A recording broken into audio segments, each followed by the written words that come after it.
Hello' friends, মানিমুনি বুলি ক'লে সাধাৰণতে আমি খাই বিৰাটেই ভাল পাওঁ আৰু মানিমুনি সাধাৰণতে জ্বলা জোলহে বনোৱা হয়। আপোনালোকে বাৰু মানিমুনি কেনেকৈ বনায় সেইটো মোক কমেণ্ট ছেকশ্যনত জনাবচোন। আজি পিছে মই মচুৰ দাইল লৈ লৈছোঁ, লগতে বিলাহী লৈ লৈছোঁ। এনেকৈ আজি বনাম বুলি ভাবিছোঁ। অন্য একো টেঙা নিদিওঁ, নেমু টেঙা অকণমানো নিদিওঁ, এনেকৈয়ে বনাম বুলি ভাবিছোঁ। আগতীয়াকৈ মই মচুৰ দাইলখিনি তিয়াই থৈ দিছিলোঁ। এতিয়া মই মিক্সাৰ গ্ৰাইণ্ডাৰত পিচি ল'ম। মানিমুনি সাধাৰণতে মাছৰ জোলো খোৱা হয়, আজি মই পিছে বৰৰ জোলহে বনাম। এতিয়া মানিমুনি, আলু, নিমখ, হালধি, পানী অকণমান দি এনেকৈ সিজাই ল'লোঁ।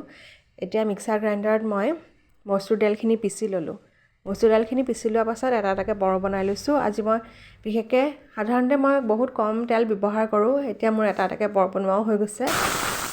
মিঠাতেলত মিঠি গুটি দুটামান দি দিলোঁ। এতিয়া বিলাহীও দি দিছোঁ। বিলাহীৰ টুকুৰা টুকুৰকৈ কাটি লৈছিলোঁ আৰু মই একেলগে মানিমুনিৰ লগত সিজাই দিয়া নাই, পাছতহে সিজাই দিছোঁ। আন্দাজমতে নিমখ, হালধি, যিহেতু নিমখ মই মানিমুনি সিজাওঁতে দিছোঁ, সেইকাৰণে মই হালধি অকণমানে দি দিছোঁ। এতিয়া আলুখিনি ভাজি লোৱাৰ পাছত মই আঞ্জাখিনিও দি দিছোঁ। আঞ্জাখিনি আচলতে ইমান সোৱাদময় লাগে নহয়, যেতিয়া গৰম গৰম ভাতৰ লগত খোৱা হয়। সাধাৰণতে মানিমুনি জোল মাছৰ লগতো বনোৱা হয়, আজি পিছে মই বৰৰ জোলহে বনাইছোঁ।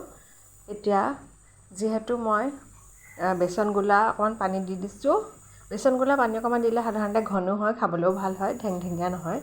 এতিয়া মোৰ বৰৰ জোলো ৰেডি হৈ গৈছে। আপোনালোকে যদি এনেকৈ ট্ৰাই কৰি চোৱা নাই, ট্ৰাই কৰি চাব। মোৰ কিন্তু বিৰাটেই খাই ভাল লাগিলে, সেইকাৰণে ৰেচিপিটো আপোনালোকৰ লগত শ্বেয়াৰ কৰিম বুলি ভাবিছোঁ আৰু শ্বেয়াৰ কৰিলোঁ ইতিমধ্যে।